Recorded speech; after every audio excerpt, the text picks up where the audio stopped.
जिला परिषद कैडर कर्मियों ने शनिवार को पंचायती राज मंत्री अनिरुद्ध सिंह की ओर से सभी मांगे मानने के आश्वासन के बाद हड़ताल वापस ले ली है। यह कर्मचारी 30 सितंबर से हड़ताल पर चल रहे थे। जिला परिषद कैडर कर्मचारी महासंघ के वरिष्ठ उप प्रधान नागेंद्र चंदेल ने बताया कि सोमवार से सभी कर्मी काम पर वापस लौट जाएंगे। पंचायती राज मंत्री ने 30 अक्टूबर को दोबारा बैठक के लिए सचिवालय में आमंत्रित किया है, जहां मांगों पर विस्तार से चर्चा होगी। जिला परिषद कैडर कर्मचारियों की हड़ताल के कारण पंचायत स्तर पर विकास कार्य प्रभावित हो रहे थे। कर्मियों को सरकार की ओर से 2 बार नोटिस भी जारी किए गए बावजूद इसके वे काम पर नहीं लौटे। इसके बाद कड़ी कार्रवाई करते हुए सरकार ने 167 कनिष्ठ अभियंताओं को बर्खास्त कर दिया था। शुक्रवार को पंचायती राज मंत्री अनिरुद्ध सिंह ने कहा था कि जो कर्मी काम पर वापस लौटना चाहते हैं उनका स्वागत है और सरकार मांगों को पूरा करने के लिए गंभीर है। शनिवार को जिला परिषद कर्मचारी संघ के प्रतिनिधि पंचायती राज मंत्री से मिले और बैठक के बाद हड़ताल वापस लेने की घोषणा कर दी। पंचायती राज मंत्री अनिरुद्ध सिंह का कहना है कि कर्मचारियों की मांगे हल करने के लिए सरकार गंभीर है। मांगों पर चर्चा की गई है। 30 अक्टूबर को होने वाली बैठक में सकारात्मक फैसला लिए जाएंगे। हिमाचल प्रदेश में क्रिप्टो करेंसी ठगी के मामले में पुलिस ने बड़ी कार्रवाई की है। इस मामले में गठित एसआईटी ने आरोपियों की 1 करोड़ रुपए की संपत्ति फ्रीज कर दी है, जबकि 5 करोड़ रुपए की संपत्ति फ्रीज करने की तैयारी चल रही है। हिमाचल पुलिस महानिदेशक संजय कुंडू ने बताया कि क्रिप्टो करेंसी फ्रॉड मामले में 1 लाख लोगों की 2.5 लाख आईडी से ट्रांजैक्शन की जानकारी सामने आई है। उन्होंने कहा कि पुलिस मामले में गंभीरता के साथ कार्रवाई कर रही है। हिमाचल प्रदेश विधानसभा में क्रिप्टो करेंसी के नाम पर ठगी का मामला गूंजने के बाद सरकार ने इस मामले की जांच के लिए एसआईटी का गठन किया है। इसके मुखिया डीआईजी नॉर्दर्न रेंज अभिषेक दुल्लर हैं, जिन्हें कई बड़ी जांच एजेंसी में काम करने का अनुभव है। एसआईटी ने अब तक 2 आरोपियों को गिरफ्तार किया है, जबकि मुख्य आरोपी की तलाश अब भी जारी है। मुख्यमंत्री सुखविंदर सिंह सुक्खू ने शनिवार को कुल्लू में आपदा प्रभावितों को 9 करोड़ रुपए की राहत राशि जारी की है। सीएम ने कहा कि कुल्लू में सबसे पहले आपदा आई और अब मदद भी कुल्लू से शुरू की जा रही है। आपदा में 75,000 सैलानियों को सुरक्षित निकाला गया। सरकार ने रात दिन एक कर काम किया है। आपदा में तबाह हुए घरों के मालिकों को अब घर बनाने के लिए 7 लाख रुपए मिलेंगे। प्रदेश में 3,500 घर क्षतिग्रस्त हुए हैं। कांग्रेस सरकार आपदा में काम और भाजपा राजनीति कर रही थी। उत्तराखंड और भुज की तरह पैकेज देने की मांग पर भाजपा विधायकों के मुंह सिल गए। मुख्यमंत्री सुखविंदर सिंह सुक्खू ने कहा कि जयराम ठाकुर जनता को ठगने का काम कर रहे हैं। 3 बार केंद्रीय टीम प्रदेश का दौरा कर लौट गई, मगर राहत पैकेज नहीं मिला। भगवान भी भाजपा नेताओं को कभी माफ नहीं करेगा। 10 साल में हिमाचल देश का समृद्ध और अमीर राज्य होगा। नौकरी ढूंढेंगे नहीं, बल्कि दूसरों को नौकरी देने काम करेंगे। सीएम ने कहा है कि यह काम सरकारी पैसे से नहीं हो रहा है। भाजपा की तरह करोड़ों रुपए खर्च कर कार्यक्रम नहीं करवा रहे हैं। 230 करोड़ रुपए अभी तक आपदा राहत कोष में जमा हुआ है। मुख्यमंत्री सुखविंदर सिंह सुक्खू ने हिमाचल प्रदेश आवास एवं शहरी विकास प्राधिकरण हिमुडा के निदेशक मंडल की 52वीं बैठक की अध्यक्षता की। मुख्यमंत्री ने जनता में अपनी उपस्थिति और सेवा बढ़ाने के दृष्टिगत हिमुडा को नवीनतम निर्माण तकनीकों को अपनाने और सूचना प्रौद्योगिकी तकनीकों का लाभ उठाने के लिए कहा। उन्होंने रिकॉर्ड कीपिंग को सुव्यवस्थित करने और भौतिक दस्तावेजीकरण पर निर्भरता कम करने के लिए इलेक्ट्रॉनिक मैनेजमेंट बुक्स (EMB) को अपनाने के निर्देश दिए। सरकार के नवीनतम दिशा निर्देशों के अनुसार ई-टेंडरिंग प्रणाली के माध्यम से निविदा प्रक्रिया में तेजी लाने के भी निर्देश दिए। सीएम ने हिमुडा को सतत एवं समावेशी शहरी विकास की दृष्टि से आगे बढ़ने के निर्देश दिए। फ्लैट के आकार में सुधार करने और इसे उपयोगकर्ता के लिए और अधिक अनुकूल बनाने को कहा। मुख्यमंत्री ने हिमुडा की सभी परियोजनाओं की विस्तृत समीक्षा की तथा आवश्यक दिशा निर्देश दिए। उन्होंने कहा कि हिमुडा को प्रतिस्पर्धात्मक तरीके से कार्य कर अपनी परियोजनाओं में नवीन पहल करनी चाहिए। हिमुडा के अधिकारियों को कर्मचारियों के लिए एक्सपोजर विजिट आयोजित करने तथा क्षमता निर्माण के लिए प्रभावी कदम उठाने के निर्देश भी दिए। बैठक के दौरान कई महत्वपूर्ण निर्णय लिए गए जो भविष्य में राज्य में आवास और शहरी विकास को आकार प्रदान करेंगे। हिमुडा ने राज्य के आवंटनकर्ताओं के प्रति उदार रवैया अपनाया है, जिन्हें बकाया भुगतान के संबंध में विवादों का सामना करना पड़ रहा है।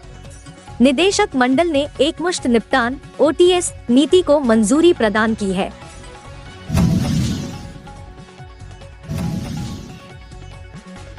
मुख्यमंत्री सुखविंदर सिंह सुक्खू ने शनिवार को पुलिस स्मृति दिवस के अवसर पर शिमला के समीप भराड़ी स्थित शहीद स्मारक पर शहीद पुलिस कर्मियों को पुष्पांजलि अर्पित की। इस अवसर पर उन्होंने कहा कि प्रदेश सरकार शहीदों के परिवारों के कल्याण के लिए व्यापक नीति बनाकर एक योजना बनाई जाएगी। पुलिस जवान निस्वार्थ भाव से अपने कर्तव्य का निर्वहन कर राष्ट्र की सेवा करते हैं। पुलिस कर्मी देश सेवा का अथक भाव रखते हुए नागरिकों की सुरक्षा सुनिश्चित करते हैं। सीएम ने कहा कि इस वर्ष मानसून में आपदा के दौरान राहत एवं बचाव कार्यों में पुलिस कर्मियों ने महत्वपूर्ण कार्य किया और जानमाल व संपत्ति की सुरक्षा की है।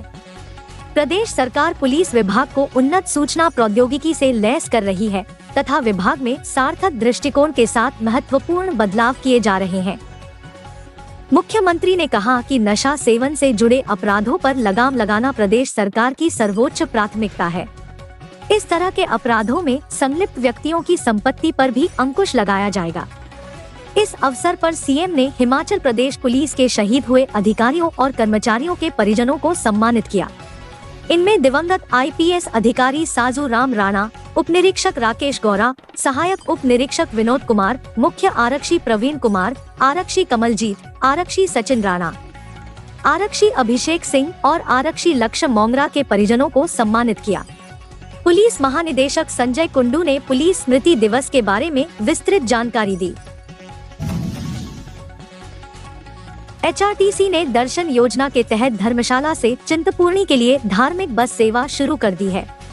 शनिवार को HRTC के प्रबंध निदेशक रोहन चंद ठाकुर और DC कांगड़ा निपुण जिंदल ने बस सेवा को शुरू किया है। यह बस धर्मशाला से ज्वालामुखी, ज्वालामुखी से चिंतपूर्णी और चिंतपूर्णी से वापस ज्वालामुखी और धर्मशाला के लिए श्रद्धालुओं को ले जाएगी। वहीं चिंतपूर्णी से खाटू श्याम के लिए भी HRTC की बस सेवा शुरू होने वाली है। 23 अक्टूबर को नवमी पर HRTC प्रबंधन की ओर से इस बस सेवा को शुरू किया जाएगा। HRTC अपनी आय को बढ़ाने के लिए प्रदेश में धार्मिक बस सेवाएं शुरू कर रहा है। इसके लिए प्रदेश व देश भर में करीब 100 बस रूट चिन्हित किए जाएंगे। इन रूटों पर HRTC धार्मिक बस सेवा को शुरू करेगा।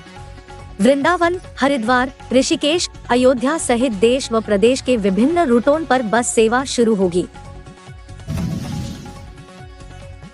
हिमाचल प्रदेश के 10,000 मेधावियों और 7,510 प्राइमरी शिक्षकों के लिए टैब की खरीद शुरू हो गई है।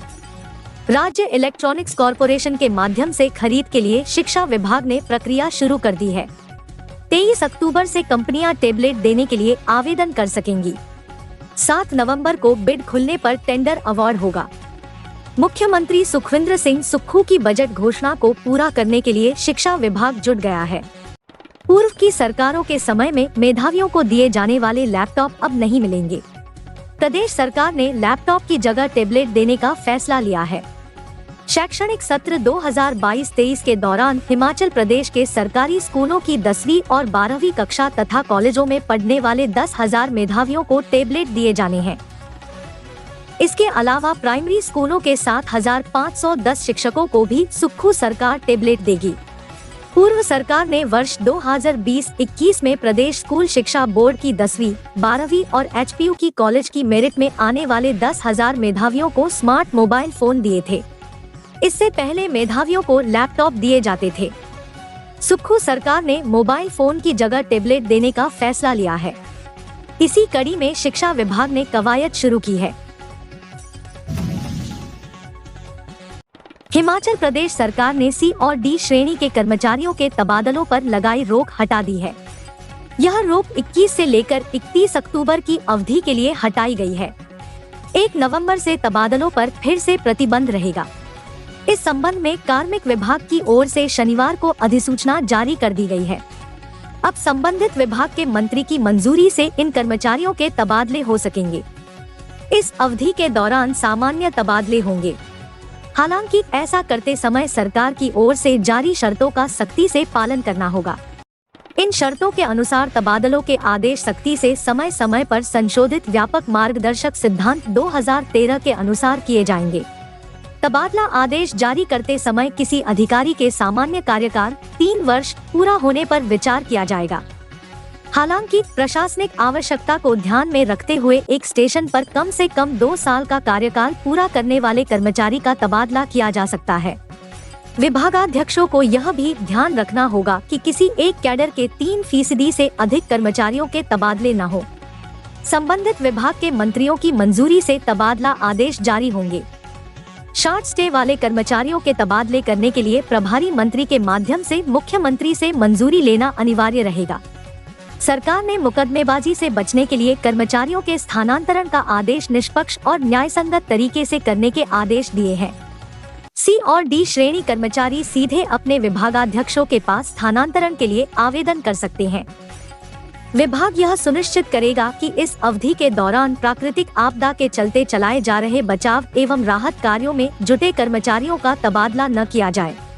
कार्मिक विभाग की ओर से इन निर्देशों को सभी के ध्यान में लाने व इनकी सख्त अनुपालना सुनिश्चित करने को कहा है।